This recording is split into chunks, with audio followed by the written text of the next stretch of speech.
नमस्कार दोस्तों। अब तक हमने इनपुट डिवाइस में कीबोर्ड और माउस पढ़ा था, ठीक है। और आज हम अगली इनपुट डिवाइस स्कैनर और जॉयस्टिक की बात करेंगे। तो स्कैनर जॉयस्टिक क्या होता है, इनको पढ़ने से पहले मैं सभी दोस्तों से निवेदन करूंगा, सभी दोस्तों को बताना चाहूंगा कि आप हमारे YouTube चैनल को सब्सक्राइब जरूर करें, बेल आइकन जरूर दबाएं, और अगर वीडियो आपको अच्छा लगे तो उसे अपने सोशल नेटवर्किंग या किसी भी माध्यम से, फेसबुक, व्हाट्सएप, लिंक्डइन, किसी भी माध्यम से आप उसे शेयर करना ना भूलें, ताकि अपने मित्रों तक ये जानकारी, ये जो बात आपको बताई जा रही है, जो चीज आपको पढ़ाई जा रही है, ये अपने मित्रों तक भी आप उसको पहुंचा सकें। जो कि हो सकता है ऐसा कोई मित्र हो जो ऐसी शिक्षा या कंप्यूटर शिक्षा लेने के लिए घर से बाहर ना जा सके, तो वो घर बैठे अपनी शिक्षा प्राप्त कर लें। धन्यवाद। आज के हम कक्षा शुरू करते हैं। देखिए, हमारी इनपुट डिवाइस में कीबोर्ड और माउस हमने कंप्लीट कर लिया था, ठीक है। उनमें से रिलेटेड कोई प्रॉब्लम है तो आप हमें कमेंट बॉक्स में कमेंट कर सकते हैं, या इसके अलावा आपके पास कॉन्टेक्ट नंबर है, आप कॉल कर सकते हैं, या आपकी जब ऑफलाइन क्लास हो आप हमारे से चर्चा कर सकते हैं। जूम हम प्लान कर रहे हैं कि जूम एप्लीकेशन पर आपकी एक सलाह परामर्श और प्रॉब्लम सॉल्विंग की क्लास का आयोजन भी किया जाए। तो धीरे धीरे हम उसको लेकर के भी कुछ बना रहे हैं, तो उसी के अकॉर्डिंग उसको जो उपयोग में लिया जाएगा, उसका समय वगैरह उसमें फिक्स आपको बता दिया जाएगा और आईडी आपको प्रदान कर दी जाएगी, जिससे कि आप उस मीटिंग को ज्वाइन कर सकें। उसकी चर्चा हम थोड़ा बाद में करेंगे। अभी अपना टॉपिक है आज का स्कैनर। तो देखिए दोस्तों, आज हम पढ़ने जा रहे हैं स्कैनर। स्कैनर का मींस स्कैन करने वाले को इनपुट डिवाइस स्कैनर के नाम से जाना जाता है।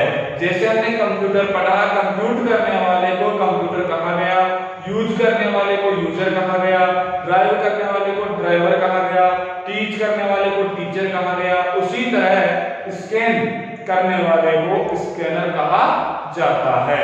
स्कैन मींस जांच करना या रीड करना। अब ये एक इनपुट डिवाइस है, तो ये डेटा को इनपुट करने का कार्य करेगी, यानी कि जो भी डाटा हमारे पास उपलब्ध होगा उसको ये इनपुट यानी कि कंप्यूटर के अंदर तक भेजने का कार्य करेगी। जैसे उदाहरण हम बात करते हैं स्कैनर के बारे में। आप जब ई-मित्र पर एक ऑनलाइन फॉर्म भरने के लिए जाते हैं, तो वहां जब आप फॉर्म भरने के लिए जाते हैं तो ई-मित्र पर फॉर्म भरने वाला व्यक्ति आपसे आपकी फोटो और सिग्नेचर मांगता है। थोड़ी देर बाद वो फोटो और सिग्नेचर स्कैन कर लेता है और थोड़ी देर बाद आपको वापस लौटा देता है।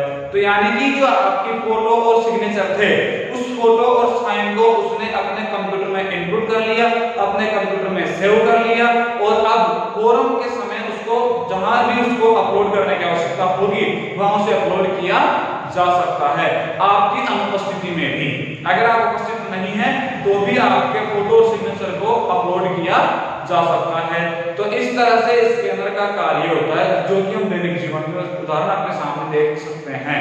जैसे स्कैनर की अब हम बात करें तो स्कैनर का कार्य होगा किसी भी डेटा को, अब वो डेटा अपनी फोटो यानी कोई छवि इमेज भी हो सकता है, अपने अक्षर यानी कि अपने हस्ताक्षर भी हो सकते हैं, कुछ लिखी हुई बात भी हो सकती है। तो किसी भी डेटा को डिजिटल रूप में परिवर्तित करना स्कैनर का एक कार्य होता है। यानी किसी भी डेटा को डिजिटल रूप में परिवर्तित करने के लिए किस इनपुट डिवाइस का उपयोग किया जाएगा, तो स्कैनर इनपुट डिवाइस का उपयोग किया जाएगा। अब इसमें आपकी फोटो भी हो सकती है, आपका कोई लिखा हुआ हस्ताक्षर है या कोई लिखी हुई बात, छोटी मोटी कोई बात है वो भी हो सकती है। तो इस तरह स्कैनर का कार्य हो गया डेटा को डिजिटल रूप में परिवर्तित करना। क्लियर है? तो ये आपका स्कैनर कंप्लीट। दूसरा, हम दैनिक जीवन में स्कैनर को कई तरह से देख सकते हैं। जैसे हम कभी बड़े मंदिर में, ठीक है, या बड़े रेलवे स्टेशन या एयरपोर्ट पर हम कभी जाते हैं, तो वहां पर भी जब एंट्री वाला जो गेट होता है वहां एक सुरक्षा की दृष्टि से गेट रखा जाता है, यानी एक एल्यूमिनियम का सा गेट बना हुआ होता है, उसके अंदर से हमें प्रवेश करना होता है। हम जब उस गेट के अंदर प्रवेश करते हैं उस दरवाजे से, तो वो एक बीप की आवाज करता है, मतलब उसने आपको चेक कर लिया, आप अंदर चले गए, तो यानी कि वहां आपके जाने से किसी तरह का कोई नुकसान नहीं होगा।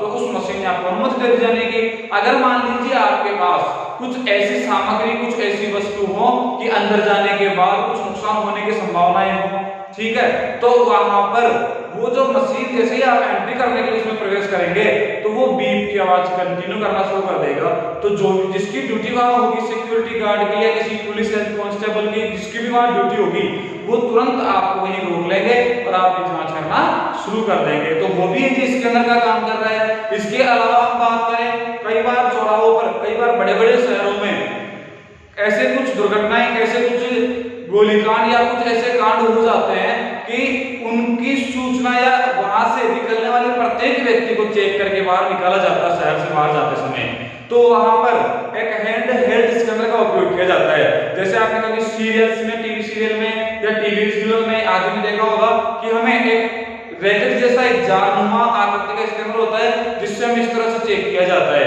जिससे कि हमारे पास कोई ऐसी अनावश्यक सामग्री, कोई अनहोनी या कुछ दुर्घटना होने वाली ऐसी कोई सामग्री तो नहीं है। तो ये स्कैनर कहलाते हैं, ये स्कैनर होते हैं। स्कैनर का कार्य क्या हो गया? किसी भी डेटा को डिजिटल रूप में परिवर्तित करना स्कैनर का कार्य होता है, चाहे वो फोटो हो चाहे वो अक्षर हो। ठीक है, तो ये आपका स्कैनर क्लियर है। इसके बाद हम बात करते हैं आगे जॉयस्टिक।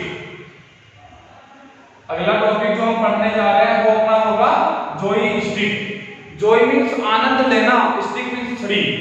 एक ऐसा उपकरण, छड़ी यानी लकड़ी का उपयोग नहीं होगा, एक जो उपकरण काम में लिया जा रहा है उसको एक स्टिक नाम से जोड़ा गया है। तो एक ऐसा उपकरण जिसके द्वारा हम जॉय आनंद ले सकते हैं, यानी आनंद की अनुभूति कब होगी? जब हम गेम खेलेंगे, मनोरंजन के क्षेत्र में जाएंगे तो वहां हमारे लिए आनंद की अनुभूति हो जाती है। तो इसी तरह जॉयस्टिक की हम बात करें तो जॉयस्टिक एक ऐसा उपकरण होता है जो गेम खेलने के लिए उपयोग में लिया जाता है। जॉयस्टिक का उपयोग किसके लिए किया जाता है? गेम खेलने के लिए, यानी जॉयस्टिक का उपयोग होगा गेम खेलने के लिए। दूसरा, यानी गेम खेलना किस क्षेत्र में आता है? एंटरटेनमेंट या मनोरंजन के क्षेत्र में। अगर मान लीजिए प्रश्न आ जाए कि मनोरंजन के क्षेत्र में निम्न में से किसी इनपुट डिवाइस का उपयोग करेंगे तो जॉयस्टिक का हो जाएगा, या गेम खेलने के लिए किसका करेंगे तो जॉयस्टिक का उपयोग हो जाएगा। तो आपका स्कैनर क्लियर है और जॉयस्टिक आपका क्लियर हो चुका है। इसके बाद हम बात करते हैं माइक्रोफोन। तीसरी हमारी इनपुट डिवाइस है आज की माइक्रोफोन। आज की तीसरी डिवाइस है और इनपुट डिवाइस के अकॉर्डिंग देखा जाए तो 5th नंबर की इनपुट डिवाइस है। ठीक है, कीबोर्ड माउस हमने पहले पढ़ लिया, तीसरा हमने स्कैनर पढ़ा, चौथा जॉयस्टिक पढ़ा और पांचवा माइक्रोफोन की बात कर रहे हैं। देखिए दोस्तों, माइक्रोफोन एक नया शब्द जरूर है हमारे लिए, लेकिन हमने इसको प्रैक्टिकल में देखा भी है और प्रयोग में भी लिया है। जैसे उदाहरण एक माइक, हम जब कोई स्पीच देते हैं तो उस स्पीच को देते समय हमारे सामने, चेहरे के सामने एक माइक लगा होता है। हम जो भी बात बोलते हैं उस माइक के जरिए वो स्पीकर के माध्यम से बाहर प्रस्तुत की जाती है। तो वो माइक्रोफोन इनपुट कर रहा है, अपनी आवाज को अंदर ले रहा है और उस मशीन तक पहुंचा रहा है और वो मशीन उसे कन्वर्ट करके स्पीकर तक पहुंचा रही है। तो अभी हम ऑनली बात कर रहे हैं माइक्रोफोन की। तो माइक्रोफोन भी एक इनपुट डिवाइस हो गया। माइक्रोफोन कई तरह के हो सकते हैं, जैसे कि आपने देखा आपके विद्यालय, आपके कॉलेज, आपके स्कूल, आपके आस पड़ोस में कहीं कोई प्रोग्राम हो तो एक माइक्रोफोन होता है, माइक जिसको हम बोलते हैं, जो मुंह के सामने से लगा होता है और उससे हम बात करते हैं तो वो आवाज उससे रिकॉर्ड हो जाती है। दूसरा माइक्रोफोन जब ऑनलाइन कोचिंग क्लासों में या काफी बड़े बड़े संस्थानों में जब पढ़ाया जाता है तो एक छोटा सा माइक्रोफोन होता है जिसको हम कभी भी उपयोग में ले सकते हैं। अपने जैसे यहाँ लगा दिया, यहाँ लगा दिया, कहीं भी उसका लगाया और उसको उपयोग कर लिया तो वो आवाज कैच करने के लिए उपयोग में लिया जाएगा।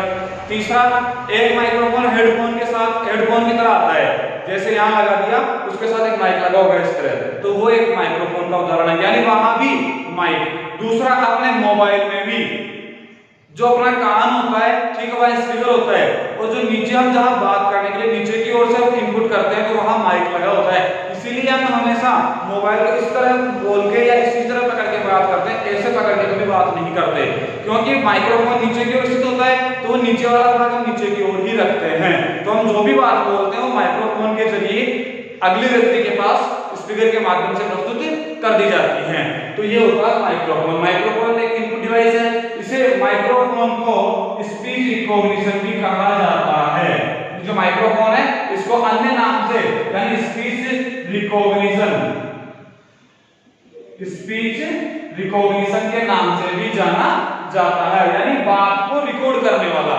स्पीच रिकॉग्निशन यानी किसी भी स्पीच, किसी वार्तालाप, किसी चर्चा को रिकॉग्नाइज करने वाला, रिकॉर्ड करने वाला, जांच करने वाला भी हो सकता है, लेकिन जब सुनेंगे जब जांच होगी रिकॉग्निशन और माइक्रोफोन दोनों ही एक ही उपकरण को कहा जाता है। और ये दोनों ही डिवाइस हैं, यानी माइक्रोफोन भी और स्पीच रिकॉग्निशन भी, दोनों ही डिवाइस एक ही होगी और इनपुट डिवाइस के अंतर्गत आएगी। तो ये आपकी माइक्रोफोन स्पीच रिकॉग्निशन हो गया। माइक्रोफोन स्पीच रिकॉग्निशन का उपयोग ध्वनि को रिकॉर्ड करने के लिए किया जाता है। ध्वनि मींस आवाज, साउंड, हम जो बात बोल रहे हैं उसे इसमें रिकॉर्ड किया जा सकता है। यानी कहने का मतलब हो गया कि ऑडियो रिकॉर्ड करने के लिए, ओनली फॉर साउंड रिकॉर्ड करने के लिए इसका उपयोग किया जाएगा। माइक्रोफोन के द्वारा हम केवल MP3 फॉर्मेट भी सेव रख सकते हैं, रिकॉर्ड कर सकते हैं। कहने का मतलब अगर हम माइक्रोफोन से किसी बात को, किसी विषय वस्तु को बोल करके रिकॉर्ड कर रहे हैं तो वो MP3 फॉर्मेट में उपलब्ध होगा, ऑडियो फॉर्मेट में उपलब्ध होगा, यानी इसमें ओनली साउंड, ध्वनि ही आएगी, वीडियो नहीं दिखाया जा सकता। यानी माइक्रोफोन से अगर मान लीजिए कोई व्यक्ति गाना भी गा रहा है और डांस भी कर रहा है तो रिकॉर्ड करते समय उसकी हलचल उसमें नहीं दिखाई जाएगी, केवल उस हलचल की आवाज ही उसमें दिखाई जाएगी, उसमें सुनाई जाएगी स्पीकर के माध्यम से। तो ये आपका माइक्रोफोन क्लियर हुआ। तो आज की कक्षा में हमने 3 इनपुट डिवाइस कंप्लीट की हैं। पहला अपना स्कैनर हुआ, दूसरा अपना जॉयस्टिक हुआ, तीसरा अपना माइक्रोफोन अथवा स्पीच रिकॉग्निशन ये हुआ। ठीक है, तो तीनों में से प्रश्न किसी भी तरह हो सकता है।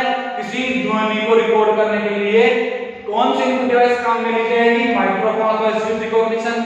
ठीक है, किसी भी गेम को या मनोरंजन के क्षेत्र में गेम खेलने के लिए किस इनपुट डिवाइस का उपयोग करेंगे? जॉयस्टिक का।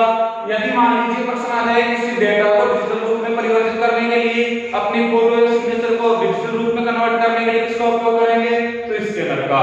तो ये अपने तीनों डिवाइस से कंप्लीट हो गई। तो दोस्तों आज की क्लास में आपने देखा 3 डिवाइसों के बारे में। आगे की जो अगली डिवाइसें रह गई उनको आप अगली क्लास में जरूर देखें। हमारी जब अगली क्लास होगी तो आपको उसको वीडियो YouTube पे मिल जाएगा, आप उसे शेयर करें, डाउनलोड करें और अपने दोस्तों तक पहुंचाने के लिए शेयर भी करते रहें। और अपना नोटिफिकेशन अपने आप प्राप्त करने के लिए, नोटिफिकेशन के लिए आप बेल आइकन को जरूर दबाएं, लाइक करें। ठीक है, धन्यवाद दोस्तों। आज के